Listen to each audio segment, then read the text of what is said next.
Assalamualaikum warahmatullahi wabarakatuh. Perkenalkan, nama saya Aldin. Saya mahasiswa dari Stikes Mandala Waluya Kendari, program S1 Keperawatan kelas T3.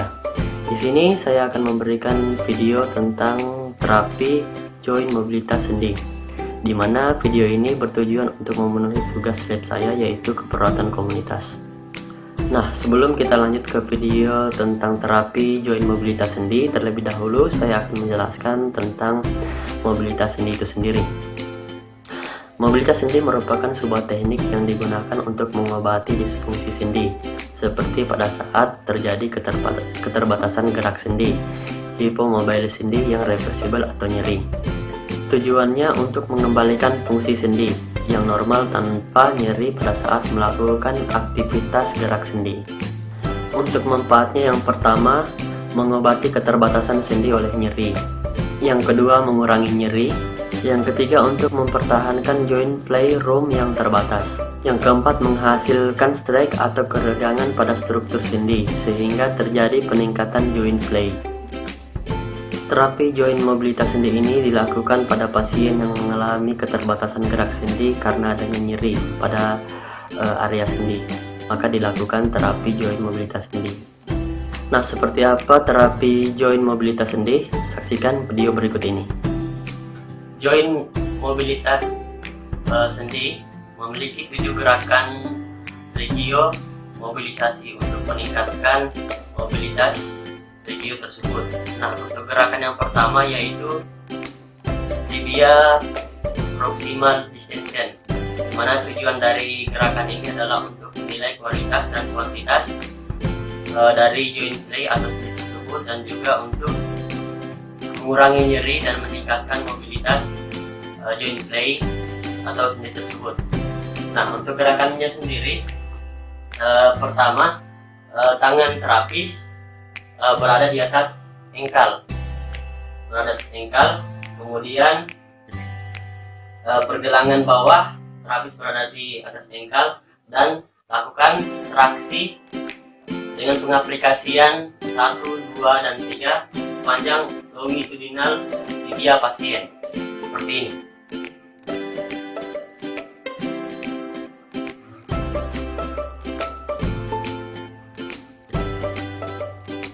Kemudian gerakan yang kedua yaitu tibia femoral anterior flat, di mana tujuan dari gerakan ini adalah untuk menilai kualitas dan kuantitas dari sendi tibia bagian proksimal, dan juga untuk meningkatkan row ekstensi pada tibia bagian proksimal pasien.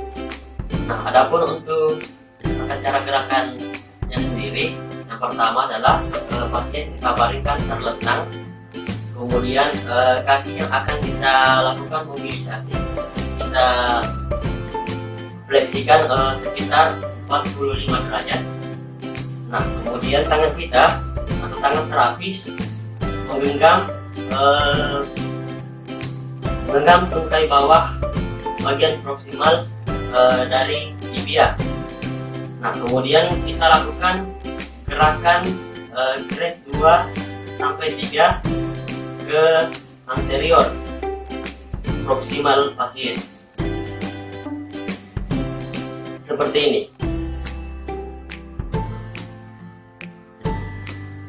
Kemudian gerakan yang ketiga yaitu tibia femoral posterior flat, di mana tujuan dari gerakan ini adalah untuk meningkatkan row fleksi dan juga untuk menilai kualitas dan kuantitas dari posterior flat joint atau sendi pasien tersebut. Nah, untuk gerakannya sendiri hampir sama dengan gerakan yang kedua, yaitu pasien kita baringkan terlentang atau sesuai dengan posisi nyaman pasien. Kemudian kaki yang akan kita mobilisasi kita fleksikan 45 derajat. Kemudian kita lakukan fiksasi di bagian bawah proksimal di bagian tibia pasien. Nah, kemudian traksikan dengan grade 1, 2, dan 3 ke posterior terhadap tibia dan meluruskan tangan dan tubuh terapi secara ke depan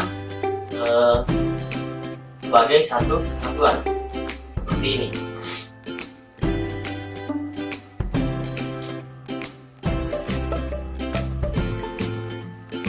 Gerakan yang keempat yaitu gerakan tibia femoral lateral glide, di mana tujuan dari gerakan ini adalah untuk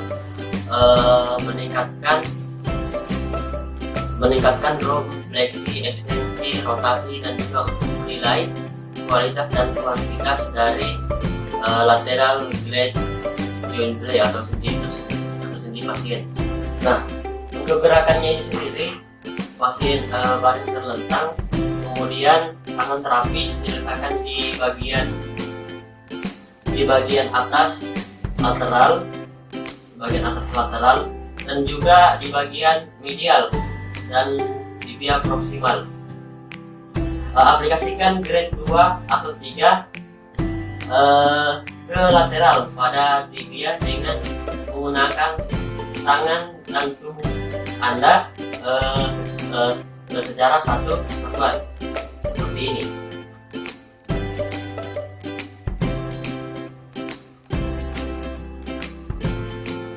Kemudian gerakan yang kelima yaitu tibia femoral medial glide, di mana tujuan dari gerakan ini adalah untuk menilai kualitas dan kuantitas dari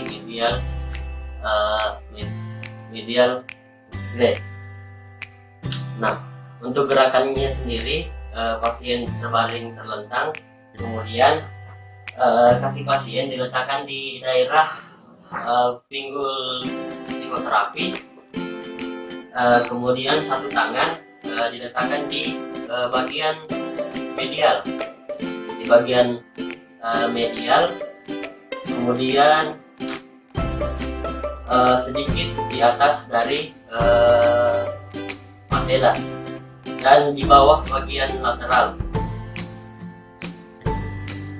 Kemudian aplikasikan gerakan grade 2 atau 3 ke medial paha tibia dengan menggunakan tangan dan tubuh secara satu kesatuan seperti ini.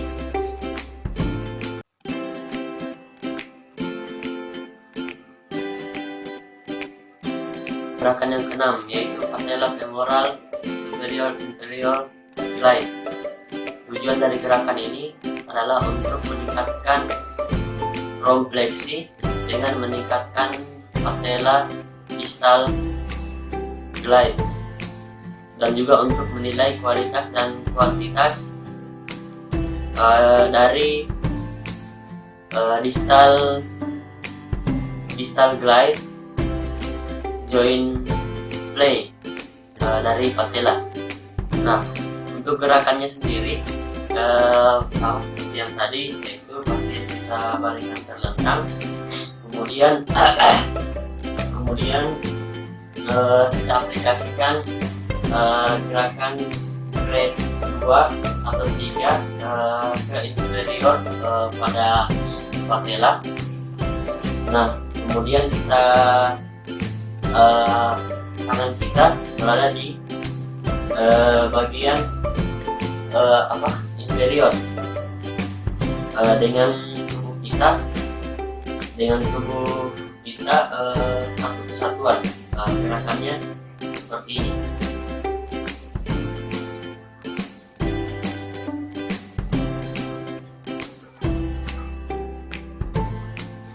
Nah, lakukan juga pada bagian superior dengan gerakan yang sama seperti ini.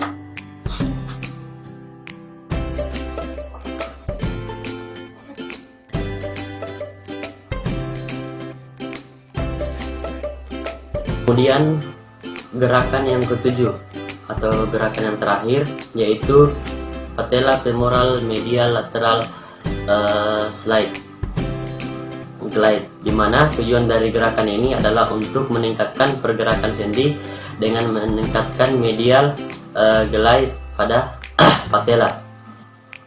Nah, untuk gerakannya pertama pasien baring terlentang, kemudian letakkan tangan di bagian atas dan juga di bagian bawah pada patella. Kemudian aplikasikan gerakan grade 2 atau 3 ke medial dan lateral patella, dan juga lengan Anda tetap sejajar dengan paha untuk mencegah gaya kompresi langsung pada paha. Seperti ini. Kita letakkan tangan di bagian atas patella dan juga di bagian bawah. Kemudian kita lakukan gerakan grade 2 atau 3 seperti ini.